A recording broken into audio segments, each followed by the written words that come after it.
Tu crois peut-être que le plus difficile, c'est de perdre quelqu'un, mais parfois, le plus difficile, c'est de réaliser que cette personne est partie de ta vie, mais qu'elle continue d'habiter ton système nerveux. Elle n'est plus là, ou elle est là, mais émotionnellement absente. Et pourtant, elle occupe encore tes pensées, tes nuits, ton corps, ton humeur, ta paix intérieure. Et c'est là que beaucoup de femmes fortes s'effondrent en silence, pas devant les autres, pas à l'église, pas dans les réunions, pas devant leurs enfants. Non, elles s'effondrent dans cet endroit secret où personne ne les voit vraiment. Alors reste avec moi jusqu'à la fin, parce que ce que je vais te révéler aujourd'hui peut déranger une partie de toi, mais peut aussi libérer une autre partie de toi. Si tu as déjà vécu cette sensation étrange, continuer à vivre mentalement avec quelqu'un, alors que la relation est terminée, écris simplement « Je me reconnais », pas pour t'exposer, mais parce que ton cerveau a besoin de reconnaître ce qu'il vit pour commencer à s'en détacher. La vérité, c'est que ce n'est pas toujours l'absence de l'autre qui te détruit, c'est la présence permanente que tu lui accordes encore à l'intérieur de toi. Et cette différence change tout, parce qu'une femme peut quitter une relation physiquement et rester attachée neurologiquement. Elle peut ne plus parler à quelqu'un et continuer à vivre sous son influence intérieure. Elle peut sourire devant tout le monde, pendant que son cerveau rejoue encore les messages, les promesses, les blessures, les silences, les espoirs et les questions sans réponse. Et souvent, elle croit que c'est de l'amour. Mais parfois, ce n'est plus de l'amour. C'est un système nerveux en manque. Les neurosciences montrent quelque chose de fascinant. Lors d'une rupture affective, certaines zones du cerveau s'activent comme dans un sevrage. Les zones liées à la douleur, à l'obsession, à la motivation et au manque. C'est pour cela que tu peux savoir intellectuellement qu'une relation te détruit et pourtant ressentir dans ton corps un besoin presque incontrôlable de revenir. Ce n'est pas seulement une faiblesse émotionnelle, c'est une biologie de l'attachement. Et quand tu comprends cela, tu arrêtes de te traiter comme une femme faible. Tu commences à comprendre que ton cerveau a besoin d'être rééduqué vers la paix. La bonne nouvelle, c'est que le cerveau est plastique. Il peut créer de nouveaux circuits. Il peut désapprendre certaines dépendances émotionnelles. Il peut apprendre à respirer sans attendre une validation extérieure. C'est cela la neuroplasticité. Même si tu te sens au fond du puits aujourd'hui, ce que tu fais chaque jour à partir de maintenant peut commencer à remodeler ton cerveau, ton système nerveux et ta manière d'aimer. La première chose à comprendre, c'est que beaucoup de femmes ne souffrent pas seulement d'une personne, elles souffrent d'une projection. Je pense à une femme que nous allons appeler Eliane. Eliane était forte extérieurement, respectée, élégante, très admirée dans son entourage, mais intérieurement, elle était épuisée. Elle sortait d'une relation avec un homme charismatique, très admiré socialement, mais émotionnellement indisponible. Elle disait « Je sais qu'il n'est pas bon pour moi, mais je n'arrive pas à arrêter de l'aimer. » Puis une question est tombée doucement. Quand tu dis que tu l'aimes, qu'est-ce que tu aimes exactement? Il y a eu un silence, puis elle a compris quelque chose de bouleversant. Elle n'aimait plus réellement ce qu'il était. Elle aimait ce qu'il aurait pu devenir. Elle aimait son potentiel, ses promesses, l'image qu'elle avait construite dans son esprit. Et c'est là que se trouve une vérité profonde. L'amour sain se nourrit de la réalité. L'attachement anxieux se nourrit souvent d'une projection. L'amour regarde ce qui est. L'attachement douloureux regarde ce qui aurait pu être. Et beaucoup de femmes ne sont pas attachées à l'homme réel. Elles sont attachées au futur qu'elles avaient imaginé. Les femmes fortes ont souvent une immense capacité à voir le potentiel des autres. Elles voient ce qu'un homme pourrait devenir, sa mission, sa blessure, son appel, sa transformation possible. Mais parfois, elles tombent amoureuses du chantier et non de la maison réelle. Et c'est là qu'elles se perdent émotionnellement. La théorie de l'attachement explique quelque chose de très important. Quand un enfant grandit dans un amour imprévisible, chaud un jour, froid le lendemain, son cerveau peut apprendre à confondre l'instabilité avec l'amour. Et plus tard, il devient attiré par des relations qui reproduisent cette oscillation émotionnelle. Pourquoi? Parce que le cerveau aime le familier, même quand le familier fait souffrir. C'est pour cela que certaines femmes disent « Je retombe toujours sur le même type d'homme ». Parfois, ce n'est pas le hasard. C'est un système nerveux qui retourne vers ce qu'il connaît déjà, même si cela l'épuise. Alors voici un exercice simple. Prends une feuille, trace 2 colonnes.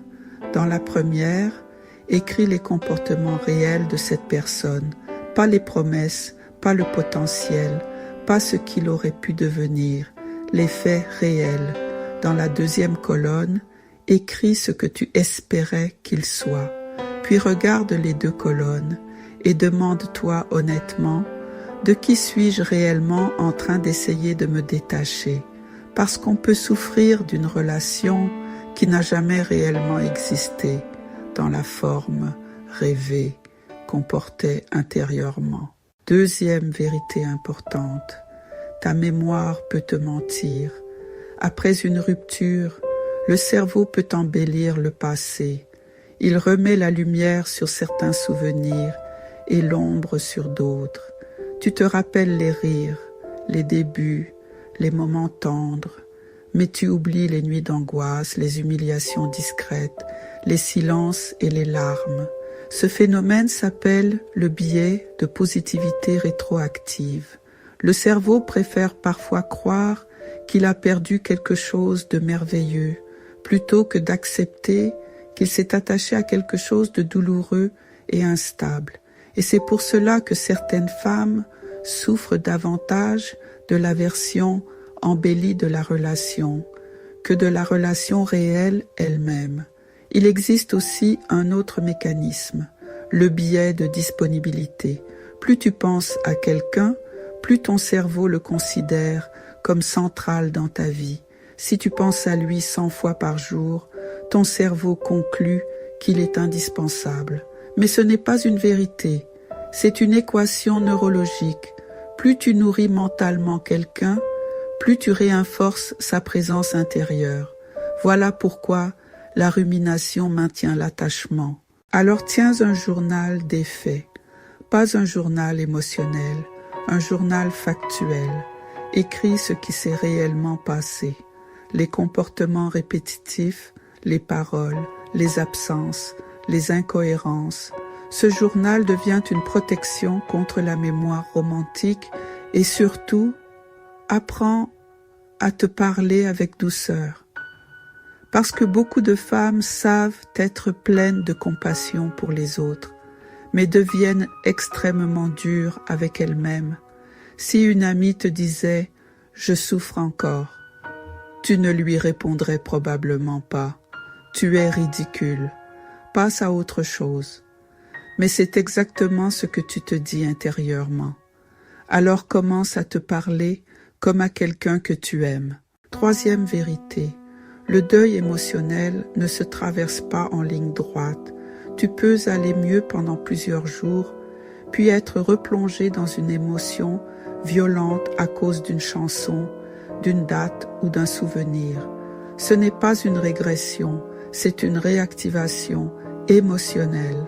Le cerveau fonctionne par association et quand certaines émotions n'ont jamais été réellement traversées, elles reviennent plus tard sous d'autres formes, jalousie, hypervigilance, peur de l'abandon, incapacité à faire confiance. C'est ce que j'appelle une dette émotionnelle, ce que tu refuses de traverser aujourd'hui. Ton système nerveux peut te le représenter demain. Alors voici un exercice puissant, le protocole des 5 minutes. Chaque jour, prends 5 minutes, pas plus. Assieds-toi, respire et autorise-toi à ressentir ce qui est là, tristesse, colère, manque, nostalgie ou confusion, sans téléphone, sans distraction, sans fuite. À la fin des 5 minutes, relève-toi et reprends volontairement le cours de ta journée. Cet exercice apprend à ton cerveau une chose essentielle.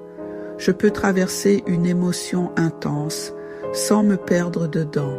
Et cela change profondément la relation avec la douleur émotionnelle. 4e vérité, se détacher, ce n'est pas désaimer. Beaucoup de femmes pensent que si elles vont mieux, alors leur amour n'était pas réel. Mais la souffrance n'est pas une preuve d'amour. Tu n'as pas besoin de rester brisé pour prouver que ce que tu as vécu comptait. Le détachement, c'est réorienter ton investissement émotionnel. C'est déplacer ton énergie de la personne qui n'est plus disponible vers la vie qui t'attend encore. Le détachement sain n'est pas une amnésie, ce n'est pas une froideur, c'est une décision répétée. Je choisis d'investir ma vie dans ce qui peut encore fleurir. La différence entre une femme prisonnière de l'attachement et une femme en reconstruction n'est pas l'absence de souvenirs, c'est la direction de son regard. L'une regarde en arrière pour sauver, l'autre regarde en avant pour reconstruire. 5e vérité, après une relation longue, il faut parfois reconstruire son identité, parce qu'une relation prend de la place dans tes habitudes, tes projets, tes goûts et même ta manière de penser. Et quand elle se termine, certaines femmes ne savent plus qui elles sont sans l'autre.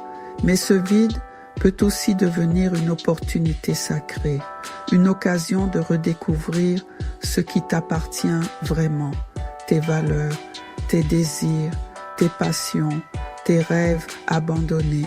L'identité n'est pas quelque chose qu'on retrouve, c'est quelque chose qu'on reconstruit. Alors prends une feuille, écris ce que j'aime faire seul, ce que j'aime partager, ce que je veux apprendre, ce dont je veux moins dans ma vie, et remplis ces espaces avec honnêteté. Parce que parfois, une femme réalise à cet instant précis, il y a encore quelqu'un à l'intérieur de moi. 6e vérité. Le détachement peut devenir un immense acte d'amour envers toi-même. Nous avons appris à glorifier les amours qui détruisent, les passions douloureuses, les attentes interminables, les sacrifices sans fin, mais rester dans une relation qui abîme ton âme n'est pas une preuve de profondeur. Être capable de quitter ce qui détruit ta paix intérieure demande parfois plus de courage que de rester. Le détachement n'est pas la fin de ton histoire, c'est peut-être le début d'une vie où tu redeviens enfin le personnage principal de ton existence émotionnelle. Alors, écris une lettre à ton futur toi. Imagine-toi dans 1 an, plus apaisé, plus stable, plus libre intérieurement, plus aligné. Décris cette femme, sa paix, son énergie, sa manière d'aimer différemment, parce que ton cerveau a besoin de direction. Et enfin, comprends ceci. La dopamine ne crée pas toujours le plaisir. Elle crée surtout l'anticipation du plaisir. C'est elle qui te pousse à vérifier ton téléphone, à attendre un message, à regarder ses réseaux sociaux. Dans les relations instables, le cerveau devient dépendant de l'imprévisibilité émotionnelle. C'est exactement le même mécanisme que les addictions comportementales.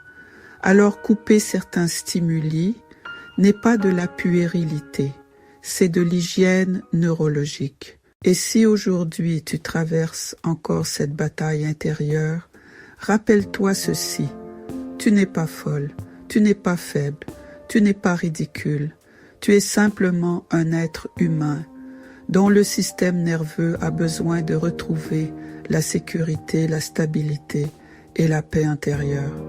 Et cette reconstruction est possible.